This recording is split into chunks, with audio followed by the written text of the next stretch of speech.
रहीम अस्सलाम वालेकुम।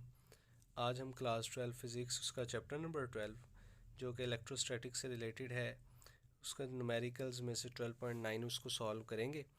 इससे पहले आपको ये मैं बता दूं, जो ये हैंड रिटन नोट्स होते हैं फ़िज़िक्स के लेक्चर्स के, उनका लिंक मैं डिस्क्रिप्शन में दे देता हूँ। आप उस पर क्लिक करके उन नोट्स को अपने मोबाइल में भी डाउनलोड कर सकते हैं, ठीक है।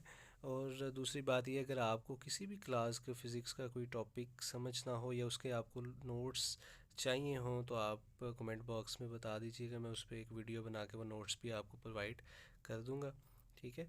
तो जो इस चैनल पर न्यू हैं वो इस चैनल को सब्सक्राइब कर लें, बेल आइकन प्रेस कर लें ताकि आने वाली वीडियोस बआसानी आप तक पहुंच सकें, ठीक है।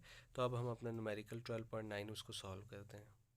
न्यूमेरिकल 12.9 में वो कह रहा है कि एक प्रोटॉन है जिसको हमने यूनिफॉर्म इलेक्ट्रिक फील्ड में रखा है। अब वो जो इलेक्ट्रिक फील्ड है वो 5000 न्यूटन पर कूलम है, ठीक है। या फिर उसको आप कह लें इलेक्ट्रिक फील्ड इंटेंसिटी उसकी है 5000 न्यूटन पर coulomb. Directed to right is allowed to go through a distance, हमने उसको अलाउ किया है कि वो मूव करे एक पॉइंट ए से बी पे, ठीक है। वो जो डिस्टेंस बनता है वो है 10 सेंटीमीटर, ठीक है। तो ये हम गिवन डाटा में हम इनकी वैल्यूज़ को लिख लेते हैं।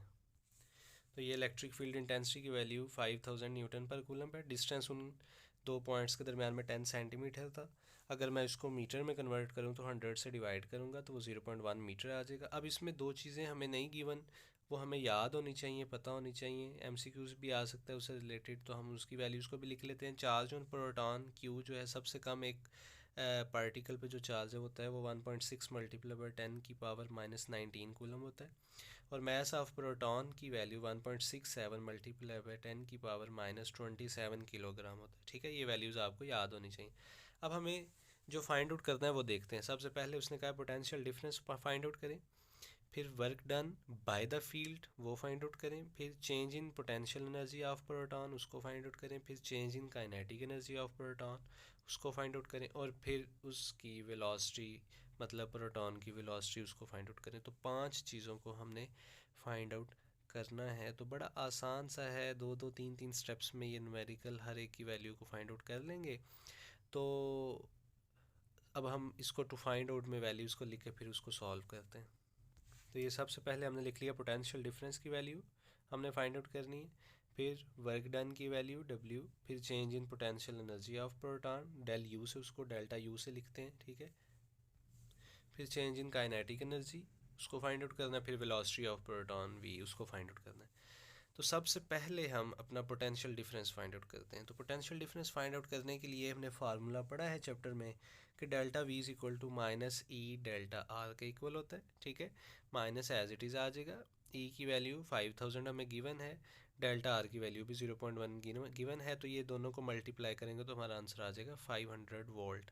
साथ माइनस का साइन जो आ रहा है तो ये असल में -500 वोल्ट्स नहीं है, बट ये माइनस का साइन हमें ये बता रहा है कि जो ई की डायरेक्शन है वो असल में इस अंदाज में है कि हमारा पोटेंशियल डिक्रीज़ कर रहा है, ठीक है।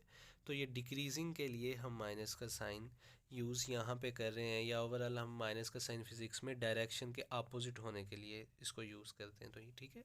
तो यहाँ पे हमें ये माइनस का साइन ये बता रहा है कि जो ई की डायरेक्शन है वो असल में पोटेंशियल डिक्रीज़ होने वाली है, ठीक है। तो उसके बाद हम बी पार्ट में work done by the field find out करना है, ठीक है। तो उसमें वर्क डन W हमें पता है, यहाँ से ये फार्मूला हम पढ़ चुके हैं, del V is equal to W/Q होता है, ठीक है। तो W इज़ इक्वल टू हो जाएगा, ये Q इधर क्रॉस हो जाएगा डेल्टा V से, तो ये W इज़ इक्वल टू आ जाएगा Q डेल्टा V, ठीक है। Q की वैल्यू ये है, डेल्टा V की वैल्यू ये है।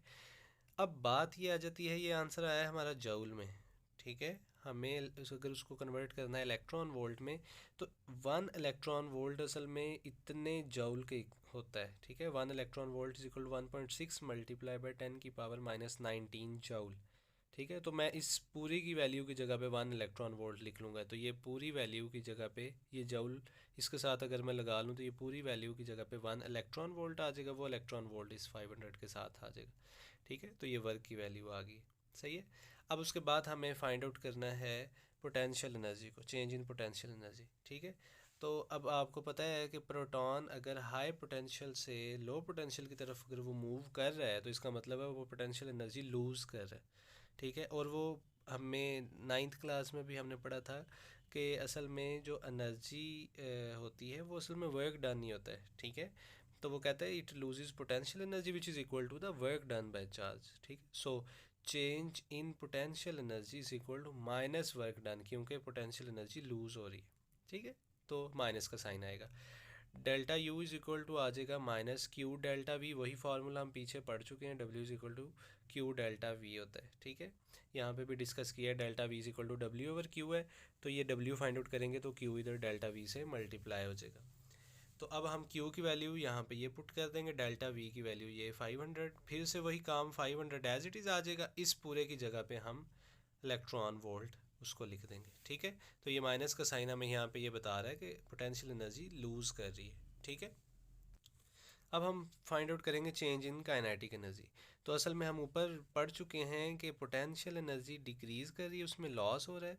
तो आपको पता है loss in potential energy is equal to gain in kinetic energy होता है, तो इसका मतलब है यहाँ पे गेन इन काइनेटिक एनर्जी। अब गेन इन काइनेटिक एनर्जी है, गेन के लिए हम पॉजिटिव साइन यूज़ करेंगे, ठीक है। वहाँ पे लूज था तो वो माइनस साइन यूज़ किया था। तो यहाँ पे फार्मूला फिर वही, क्योंकि हमारी एनर्जी वर्क डन के इक्वल है, work done Q delta we के इक्वल है। क्यू की वैल्यू ये पुट की, डेल्टा वी 500 आ गया, 500 एज इट इज़, इसकी जगह पे हम इलेक्ट्रॉन वोल्ट लिख लेंगे, ठीक है। तो यहाँ पे ये बता रहा है कि पॉजिटिव साइन शोज़ कर रहा है कि काइनेटिक एनर्जी इंक्रीज़ कर रही है, ठीक है। तो इसलिए हम नीचे लिख देंगे positive sign shows that kinetic energy increases, ठीक है। अब लास्ट पार्ट हमारा velocity of proton find out करना है। तो उसके लिए हमें फार्मूला काइनेटिक एनर्जी का पता है कि वो 1/2 mv² होता है। तो यहाँ से अगर मैं v² की वैल्यू फाइंड आउट करूँ, 2 इधर जाकर मल्टीप्लाई हो जाएगा और m आके इधर डिवाइड हो जाएगा। तो ये इस तरह से फार्मूला ये बन जाएगा, v² is equal to 2 delta के ई ओवर m, ठीक है। अब हम वैल्यूज़ को यहाँ पे पुट कर दें, 2 as it is, kinetic energy की वैल्यू ये आ जाएगी, अभी हमने पीछे फाइंड आउट की है, ये इस तरह से 1.6 मल्टीप्लाई बाई 10 की पावर -19 साथ मल्टीप्लाई बाई 500। m की वैल्यू गिवन में थी 1.67 मल्टीप्लाई बाई 10 की पावर -27।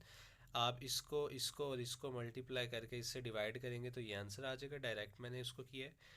-27 पावर ऊपर जाके वो +27 हो जाएगी, +27 में से -19 निकला तो 8 आ गया, ठीक है। अब ये वैल्यू आई है v² की, हमें चाहिए v की, तो अब स्क्वायर रूट लें दोनों साइड्स पे, ठीक है। तो यहाँ पे भी v² का स्क्वायर रूट लेने से v आ जाएगा, और इस वैल्यू का जब आप स्क्वायर रूट लेंगे तो ये आएगा। 10 की पावर 8 का जब आप स्क्वायर रूट लेंगे तो वो 10 की पावर 4 रह जाएगी। साथ हमारा यूनिट चल रहा था मीटर स्क्वायर पर सेकंड स्क्वायर, उसका भी स्क्वायर रूट लेंगे तो ये मीटर रह जाएगा, ये खाली सेकंड रह जाएगा, ठीक है। तो उसके बाद आप इसकी भी साइंटिफिक नोटेशन बनाएं तो ये 0.3 के बाद आ जाएगा, 10 की पावर 1 बनेगी, ये 10 की पावर 4 साथ ही ये 4 और 1 मिलके हो जाएगा 10 की पावर 5, ठीक है। तो v की वैल्यू आ जाएगी 3.09 मल्टीप्लाई बाई 10 की पावर 5 मीटर पर सेकंड, सही है।